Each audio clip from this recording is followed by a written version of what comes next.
Our story begins and ends with one word: innovation, and endures because of the pioneering vision of one man, Bishop Middleton Barnwell.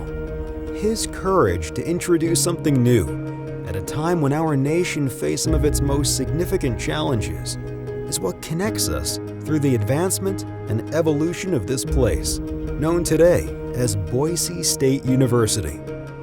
Since inception, this institution has defied convention.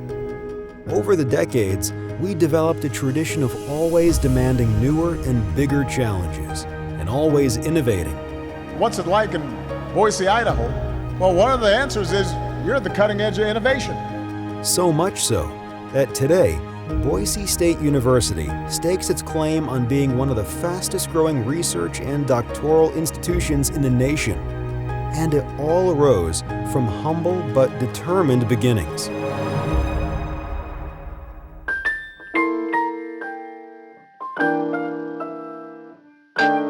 The year was 1932, and the idea of higher education was freely discussed but rarely funded. The slow recovery from the Great Depression darkened the mood of the country. Bishop Barnwell understood the challenges, but instead of pulling back, he saw the need to push ahead. And that can-do attitude can be seen in generations of Boiseans and Broncos, who are willing to try something different and distinguish themselves from the pack. Bishop Barnwell and the students and faculty of St. Margaret's Episcopal Girls Academy were determined. They wanted to create a cornerstone for advanced learning in Idaho's capital city of Boise. With their persistence and the financial backing of the Episcopal Church, the then private Boise Junior College opened its doors to young men and women from all over the state on September 6, 1932. That very first year, the students wanted a mascot that suited the western landscape and honored the many wild horses that roamed here. The students chose a bronco and adorned it with the colors blue and orange. But for the 75 new Bronco students and 15 faculty members, there was little time to celebrate. Without a sustainable fiscal plan and the necessary physical infrastructure, what would come next would make or break the fledgling college. In 1934, no longer able to depend on the church's goodwill, the newly formed administration of Eugene Chafee embarked on a grassroots campaign to identify the next source of funding. Over the next 5 years, Boise Junior College cobbled together financial support and struggled to stay afloat. Finally, in 1939, local supporters approved the formation of the Boise Junior College Taxing District by a 10-1 margin.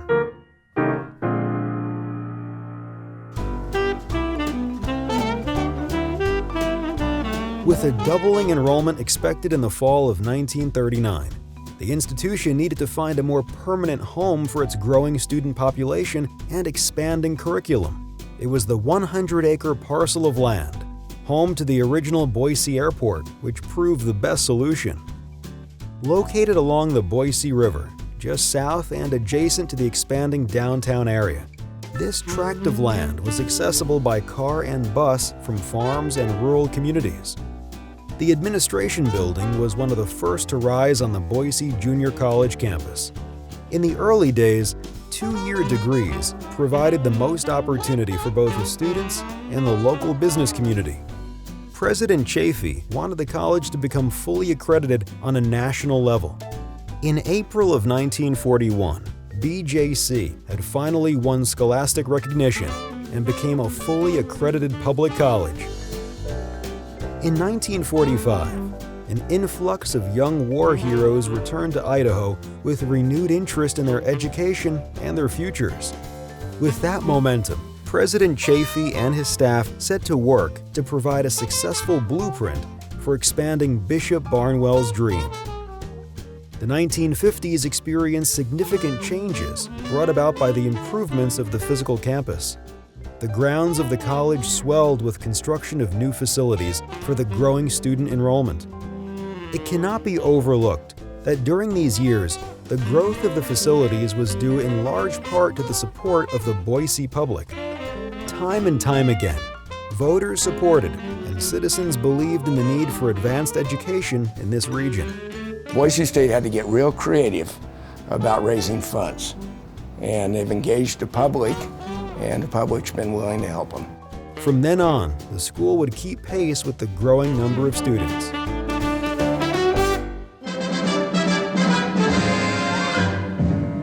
Also in the 1950s, the Broncos football team gave the community something to cheer about. The team was led by now legendary coach Lyle Smith. For many, Lyle Smith is considered the patriarch of Bronco athletics. Smith led the Broncos through 34 straight years of winning seasons. In 1958, his undefeated team took home the National Junior College Championship.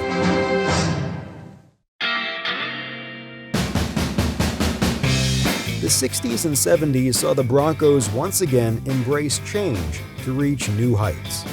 As the city of Boise grew into a more metropolitan setting, so did the college.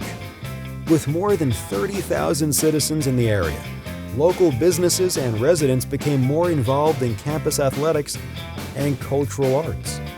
With the introduction of extracurricular activities, the Greek system, service clubs, and growing athletics, it was becoming more clear that BJC was transitioning from a commuter school to a destination college. Felt that the Boise Junior College, compared to what I knew of other junior colleges, had pretty high academic standards. It was expected that soon this 2-year junior college would evolve into a 4-year college of higher collegiate learning. President Chafee led the grassroots effort, which ultimately resulted in Governor Bob Smiley signing the 4-year bill in 1965. Boise Junior College became Boise College. I think it was the dedication of the people who wanted the college in the first place.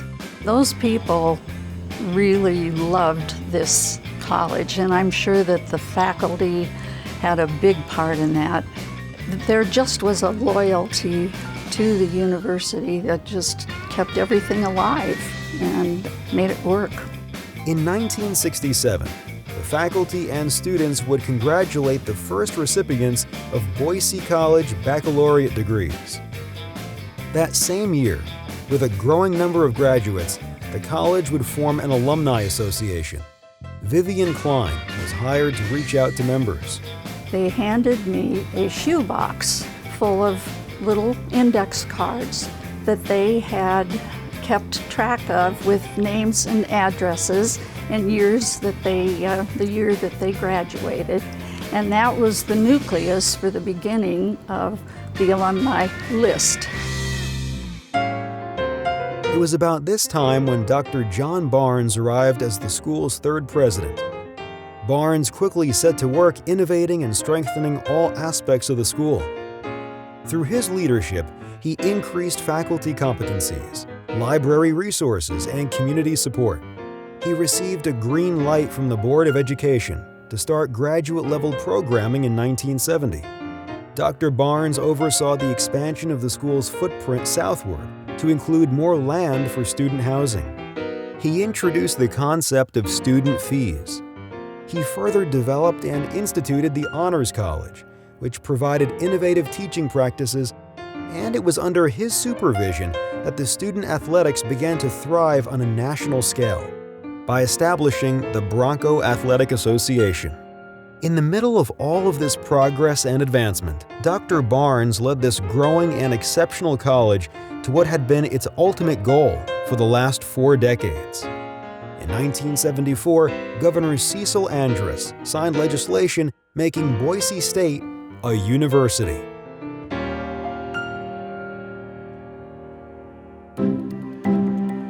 Never one to rest on its laurels, Boise State University continued its upward trajectory. The 70s and 80s saw unprecedented population growth in Boise, and Boise State University rose to meet the demand. Led by University President Dr. John Kaiser, the campus was constantly changing. Kaiser believed that every great city should have a great university. So with that vision, the campus experienced its second building boom in 40 years. In 1986, Boise State made one of its most recognized makeovers at Bronco Stadium with the installation of brand new blue turf. When I was just a little guy, the blue field was getting put in, and it was something completely different, a wacky idea at the time. Everybody thought was crazy. It has really become a calling card for this program, not just the football program, but for Boise State University in general. And it just says that we're different. That willingness to defy convention and try something different is a hallmark of Boise State, and was never more visible than on the first day of January 2007, when Boise State used a series of trick plays to beat the Fiesta Bowl favorite, Oklahoma. Boise State for the win.